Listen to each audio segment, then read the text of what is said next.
പ്രിയമുള്ളവരെ, financial freedom നേടാൻ നമുക്ക് ആദ്യം വേണ്ടത് കൃത്യമായ സാമ്പത്തിക അച്ചടക്കമുള്ള ഒരു ജീവിതമാണ്.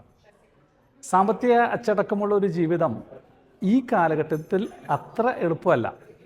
കാരണം അതിന് അത്യാവശ്യം നല്ല ക്ഷമ വേണമെന്നുള്ളതാണ്.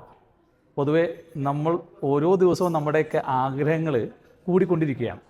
അപ്പോൾ അതുകൊണ്ട് തന്നെ ഈ ആഗ്രഹങ്ങൾ നേടാൻ വേണ്ടി, ഈ ആഗ്രഹങ്ങൾ എന്ന് പറയുമ്പോൾ രണ്ട് തരത്തിലുള്ള ആഗ്രഹങ്ങളുണ്ടല്ലോ. ഒന്നാമത്തെ ആഗ്രഹം എന്ന് പറഞ്ഞാൽ നമുക്കൊരു കാര്യം വാങ്ങണം, അതായത് പൈസ സ്പെൻഡ് ചെയ്തിട്ട് ആഗ്രഹം നേടുന്ന ഒരു രീതി. അതൊരു വണ്ടി വാങ്ങണം, ഒരു വീട് വെക്കണം, അതൊക്കെ നമ്മുടെ ആഗ്രഹങ്ങളാണ്. പക്ഷെ അതിന് സ്പെൻഡിങ് വരുന്നുണ്ട്.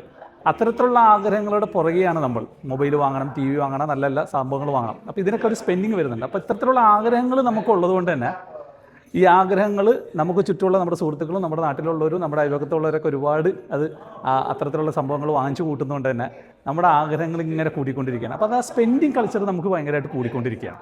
അപ്പോൾ ആ ആഗ്രഹങ്ങളെ കുറച്ച് കടിഞ്ഞാണിടാൻ നമുക്ക് ആദ്യം പറ്റണം. അതേപോലെ തന്നെ നമ്മുടെ ജീവിതത്തിൽ വിജയിക്കാൻ ആവശ്യമായിട്ടുള്ള ചില കാര്യങ്ങളുണ്ട്. വിവിധ മേഖലയിൽ നമുക്ക് സാമ്പത്തിക വരുമാനം കൂട്ടാൻ സാധിക്കുന്ന ചില കാര്യങ്ങൾ. ആ കാര്യങ്ങളിൽ അത്തരത്തിലുള്ള ആഗ്രഹങ്ങൾ മനസ്സിലുണ്ടാക്കിയിട്ട് അതിനുവേണ്ടി ശ്രമിക്കുകയും ചെയ്യണം. അപ്പോൾ ഈ ഒരു ബാലൻസിങ് നടക്കുക എന്നുള്ളതാണ് ഫൈനാൻഷ്യൽ ഫ്രീഡത്തിൽ നമുക്ക് ആദ്യം വേണ്ടത് എന്നുള്ളതാണ്. രണ്ടാമത് ഏറ്റവും പ്രധാനപ്പെട്ട ഒരു കാര്യം, നമ്മൾക്ക് കിട്ടുന്ന വരുമാനം. ഇപ്പോൾ ഒരു വ്യക്തിക്ക് സാധാരണ ശമ്പളമാവാം, അതല്ലെങ്കിൽ ഒരു ബിസിനസ് ആവാം, അല്ലെങ്കിൽ മറ്റു ചില മേഖലകളിൽ നിന്ന് ചില വരുമാനങ്ങൾ ഉണ്ടാവാം. പക്ഷേ ഈ കിട്ടുന്ന വരുമാനം ഒരു ബുക്കും പേനയും എടുത്ത് നമ്മുടെ സാമ്പത്തിക കാര്യങ്ങൾ എഴുതി വെക്കാൻ നിങ്ങൾക്ക് എല്ലാവർക്കും വേണ്ടത് സ്വന്തമായിട്ടൊരു ബുക്ക് ഉണ്ടാവുക എന്നുള്ളത്, ഒരു ഡയറി ഉണ്ടാവുക എന്നുള്ളതാണ്. ആ ഡയറിയിൽ എന്താണ് നിങ്ങളുടെ വരുമാനമെന്ന് നിങ്ങൾക്കറിയാം, എനിക്കറിയാം, നിങ്ങൾക്ക് എല്ലാവർക്കും അറിയാം നിങ്ങളുടെ വരുമാനം എന്താണെന്നുള്ളത്. പക്ഷെ അതൊരു കൃത്യമായ രീതിയിൽ ഒരു മാസം എനിക്ക് ഇത്രയാണ് വരുമാനമെന്ന് ഒരു ബുക്ക് എടുത്തിട്ട് കൃത്യമായിട്ട് എഴുതി വെക്കുക. അതേപോലെ തന്നെ നിങ്ങളുടെ ചിലവുകൾ ഓരോ മാസവും നിങ്ങൾക്ക് എത്ര ചിലവുകളാണ് വരുന്നത് എന്ന് നിങ്ങൾ കൃത്യമായിട്ടൊന്ന് എഴുതി വെക്കുക. പക്ഷേ ഈ എഴുതി വെക്കുന്നത് എന്തിനാണെന്ന് നിങ്ങൾ ചോദിക്കും. അതെല്ലാം നമുക്കറിയാമല്ലോ എന്ന്. പക്ഷേ നമ്മൾ ചില കാര്യങ്ങൾ, നമ്മുടെ മനസ്സിലുള്ള കാര്യങ്ങൾ നമ്മളൊരു ബുക്കിലേക്ക് എഴുതി വെക്കുമ്പോൾ അതിലൊരുപാട് മാറ്റങ്ങൾ നമുക്ക് കൊണ്ടുവരാൻ സാധിക്കും. ഇപ്പോൾ എക്സാമ്പിൾ പറഞ്ഞാൽ നിങ്ങളുടെ ചിലവുകൾ പ്രോപ്പറായിട്ടൊരു ബുക്കിലേക്ക് എഴുതി വെച്ചതിന് ശേഷം ഈ ചിലവുകളെ നിങ്ങൾ മൂന്നാക്കി ഒന്ന് തിരിക്കുക. നിങ്ങൾക്ക് അത്യാവശ്യമുള്ള ചിലവുകൾ, ആവശ്യമുള്ള ചിലവുകൾ, അനാവശ്യമുള്ള ചിലവുകൾ. അപ്പോൾ നമുക്ക് അത്യാവശ്യം എന്ന് പറയുമ്പോൾ നമുക്ക് ജീവിച്ചു പോകാൻ ആവശ്യമായിട്ടുള്ള നമ്മുടെ ഭക്ഷണം, കുട്ടികളുടെ സ്കൂൾ ഫീസ്, അതുപോലെ തന്നെ മറ്റു റെൻറ്റുകളുണ്ടെങ്കിൽ അങ്ങനെയുള്ള കാര്യങ്ങൾ, ലോണുകളുണ്ടെങ്കിൽ അങ്ങനെയുള്ള കാര്യങ്ങൾ, അങ്ങനെ നമുക്ക് സ്ഥിരമായിട്ട് ചെയ്തേ പറ്റുള്ളൂ എന്നുള്ള ചില ചിലവുകളുണ്ടല്ലോ. അത്തരം ചിലവുകളൊക്കെ അത്യാവശ്യത്തിൽ നിങ്ങൾ പെടുത്താം. അപ്പോൾ ആവശ്യത്തിൽ പെടുന്നത് ചില കാര്യങ്ങൾ നിങ്ങൾക്ക് ആവശ്യമുണ്ട്, നിങ്ങൾക്ക് വാങ്ങേണ്ട ആവശ്യമുണ്ട്. പക്ഷേ അതിപ്പോൾ ഇന്ന് വാങ്ങിയില്ലെങ്കിലും കുഴപ്പമില്ല, നാളെ ആയാലും കുഴപ്പമില്ല, ഈ മാസം വാങ്ങിയില്ലെങ്കിലും കുഴപ്പമില്ല, അത് അടുത്ത മാസമായാലും വാങ്ങിയാൽ മതി എന്നുള്ള കാര്യങ്ങളിൽ പെടുന്ന ചില കാര്യങ്ങളൊക്കെ ഉണ്ടല്ലോ. അതൊക്കെ നിങ്ങൾക്ക് വേണമെങ്കിൽ നിങ്ങൾക്ക് എന്ത് ചെയ്യാം, അത് ആവശ്യത്തിൽ പെടുത്താം. പിന്നെ അനാവശ്യത്തിൽ ഓഫ് കോഴ്സ് നിങ്ങളുടേതായ രീതിയിൽ നിങ്ങളുടെ ആർഭാടം കാണിക്കാൻ വേണ്ടി നിങ്ങളെടുക്കുന്ന ചില തീരുമാനങ്ങളുണ്ട്. നിങ്ങളുടെ ഇമോഷനെ കണക്ട് ചെയ്തിട്ട് എടുക്കുന്ന കുറേ തീരുമാനങ്ങളുണ്ട്. അത്തരം കാര്യങ്ങളൊക്കെ അനാവശ്യത്തിനും പെടുത്താം. അപ്പോൾ നിങ്ങൾ കഴിഞ്ഞ ഒരു വർഷം നിങ്ങൾ അത്തരത്തിൽ ചെയ്തിട്ടുള്ള ഈ മൂന്നെണ്ണത്തിന് മൂന്നായിട്ട് തിരിച്ചിട്ട് അത്തരത്തിൽ ചെയ്ത ഈ കാര്യങ്ങളെല്ലാം ഒന്ന് വെറുതെ ഒരു പേപ്പറും പേനും എടുത്തിട്ടൊന്ന് എഴുതി നോക്കുക. അപ്പോൾ തന്നെ നിങ്ങൾക്കൊരു ഐഡിയ കിട്ടും.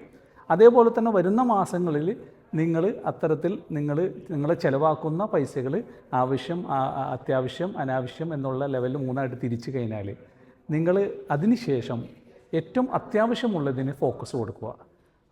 എന്നിട്ട് അതിനുശേഷം നിങ്ങളൊരു മാസം ഒരു ബഡ്ജറ്റ് നിങ്ങൾ തീരുമാനിക്കുക. ആ ബഡ്ജറ്റ് വളരെ ഇമ്പോർട്ടൻ്റ് ആണ്. ഒരു മാസം ഈ അത്യാവശ്യമുള്ള സംഭവങ്ങൾക്ക് ലെറ്റ്സ് സേ ഒരു 10,000 രൂപയാണ് നിങ്ങളുടെ ചിലവ് എങ്കിൽ മാക്സിമം ഒരു ബഡ്ജറ്റ് നിങ്ങൾ അതിലിടേണ്ടത് ഒരു 15,000 രൂപയായിരിക്കണം ആ മാസം നിങ്ങൾ ചിലവാക്കാൻ പാടുള്ളൂ. അത്യാവശ്യത്തിന് 10,000 വേണം, ആവശ്യങ്ങളും കൂടി നിറവേറ്റാൻ വേണ്ടി മാക്സിമം ഒരു 5,000 രൂപ എക്സ്ട്രാ ഇടാൻ പാടുള്ളൂ. ബാക്കി അതിൽ കൂടുന്നു വന്നാൽ ആ ആവശ്യങ്ങൾ അടുത്ത മാസത്തിലേക്ക് പോസ്റ്റ്പോൺ ചെയ്യാൻ നിങ്ങൾക്ക് സാധിക്കണം. അപ്പോൾ അങ്ങനെ വരുമ്പോൾ നിങ്ങൾക്കൊരു ഫോർകാസ്റ്റിംഗ് ഉണ്ടാവും. ഒരു മാസം നിങ്ങൾക്ക് ഇത്രയാണ് നിങ്ങളുടെ ചിലവ് എന്നതിനെപ്പറ്റി നിങ്ങൾക്ക് ഉദാഹരണം. അപ്പോൾ അതുകൊണ്ട് തന്നെ നിങ്ങളുടെ വരവും ചിലവും നിങ്ങൾ പ്രോപ്പറായിട്ട് എഴുതി വച്ച് നിങ്ങൾ അതിനൊരു പ്രോപ്പർ മന്ത്ലി ബഡ്ജറ്റ് ഉണ്ടാക്കി ആ ബഡ്ജറ്റിൽ നിങ്ങളുടെ പൈസ ഒതുക്കുന്ന രീതിയിലേക്ക് നിങ്ങൾ പ്ലാൻ ചെയ്താൽ തന്നെ നിങ്ങൾ രണ്ടാമത്തെ ഘട്ടം നിങ്ങൾ പിന്നിടും. നമ്മുടെ കൂട്ടത്തിൽ കടമില്ലാത്തവർ, ബാധ്യതയില്ലാത്തവർ വളരെ ചുരുക്കം ആളുകളാണ്. ഒരു 60-70% ആളുകളും നമുക്ക് ചുറ്റുമുള്ളവർക്ക് എന്തെങ്കിലും വിധത്തിലൊരു കടമുണ്ടാവും. അത് ലോണാവാം, ഹോം ലോണാവാം, പിന്നെ അതുപോലെ തന്നെ വാഹനത്തിൻ്റെ ലോണാവാം, മറ്റു പേഴ്സണൽ ലോണാവാം, ഇനി വേറെ എന്തെങ്കിലും വിഷയത്തിലുള്ള കടങ്ങളൊക്കെ ആവാം. എന്തായാലും കടങ്ങളില്ലാത്തവർ വളരെ കുറവാണ്. അപ്പോൾ ആ കടങ്ങളിൽ നിന്ന് നിങ്ങൾ 100% പുറത്ത് കടക്കുക എന്നുള്ളതാണ് മൂന്നാമതായിട്ട് നിങ്ങൾ ശ്രദ്ധിക്കേണ്ട പോയിൻറ്റ്. അപ്പോൾ നമ്മൾ നേരത്തെ പറഞ്ഞ പോലെ നമ്മുടെ കിട്ടുന്ന വരുമാനത്തിനെ അത്യാവശ്യമായിട്ടുള്ള കാര്യങ്ങൾ മാത്രം ചെലവഴിച്ച് നമ്മുടെ വലിയ ആഗ്രഹങ്ങളെയൊക്കെ ഒന്ന് കൺട്രോൾ ചെയ്തിട്ട് ഈ കടങ്ങൾ വീട്ടാനുള്ള ഒരു ഫണ്ട് നിങ്ങൾ കണ്ടെത്തുക എന്നുള്ളതാണ്. അപ്പോൾ ഒരു കടം നിങ്ങൾക്കൊരു ഇത്ര രൂപ ബാധ്യതയുണ്ടെങ്കിൽ ഒരു മാസം ഇത്രം മിച്ചം വെച്ചാൽ തന്നെ നിങ്ങൾക്ക് സ്വാഭാവികമായിട്ടും അത് 1 കൊല്ലത്തിനുള്ളിലോ 1.5 കൊല്ലത്തിനുള്ളിലോ കടം തീർക്കാൻ പറ്റുമെങ്കിൽ ആ കടം തീർക്കാൻ വേണ്ടി ബാക്കി വരുന്ന പണം നിങ്ങൾ മാറ്റിവെച്ച് കടം തീർക്കാനുള്ള ശ്രമം നിങ്ങൾ നടത്തുക എന്നുള്ളതാണ്. അപ്പോൾ അതിലൂടെ നിങ്ങൾക്ക് സ്വാഭാവികമായിട്ടും ഒരു ബാധ്യതയിൽ നിന്ന് നിങ്ങൾക്ക് രക്ഷപ്പെടാൻ സാധിക്കുമെന്നുള്ളതാണ്. നാലാമതായത് നിങ്ങൾ ശ്രദ്ധിക്കേണ്ടത് നിങ്ങൾക്ക് ഒരു എമർജൻസി ഫണ്ട് കയ്യിലുണ്ടാവുക എന്നുള്ളതാണ്. കാരണം നമുക്ക് നമ്മുടെ ജീവിതത്തിൽ പല എമർജൻസി ആവശ്യങ്ങളും വരാൻ സാധ്യതയുണ്ട്. അത് ഹോസ്പിറ്റൽ കേസുകളാവാം, കൊറോണ പോലെയുള്ള മഹാമാരികളാവാം, ജോലി നഷ്ടപ്പെടുന്ന വിഷയങ്ങളാവാം, അങ്ങനെ പല കാര്യങ്ങളാവാം. അപ്പോൾ നമ്മൾക്ക് ഒരു ജീവിച്ചു പോകാൻ ഒരു മാസം ഒരു 10,000 രൂപയാണ് നമ്മുടെ ജീവിച്ചു പോകാനുള്ള നമ്മുടെ ചിലവ് എങ്കിൽ × 6 ഒരു 6 മാസത്തേക്കുള്ള ഒരു ഫണ്ട് നമ്മുടെ കയ്യിൽ എപ്പോഴും ഒരു എമർജൻസി ഫണ്ടായിട്ട് ഉണ്ടാവുക എന്നുള്ളത്. അപ്പോൾ നമ്മുടെ ഒരു ബാധ്യതകളൊക്കെ നമ്മൾ തീർത്ത് കഴിഞ്ഞാൽ നമ്മൾ പിന്നീട് ശ്രദ്ധിക്കേണ്ടത് ആ എമർജൻസി ഫണ്ട് ഒരു വർഷത്തിനുള്ളിലോ ഒരു 6 മാസത്തിനുള്ളിലോ ഉണ്ടാക്കുവാൻ ശ്രമിക്കുക എന്നുള്ളതാണ്. അത് ഉണ്ടാക്കി കഴിഞ്ഞാൽ കൃത്യമായിട്ട് സേഫായിട്ട് ഒരു പ്രത്യേക അക്കൗണ്ടിൽ അത് വെക്കുക എന്നുള്ളതാണ്. വേറൊരു കാര്യത്തിന് അത് ഉപയോഗിക്കാൻ പാടില്ല.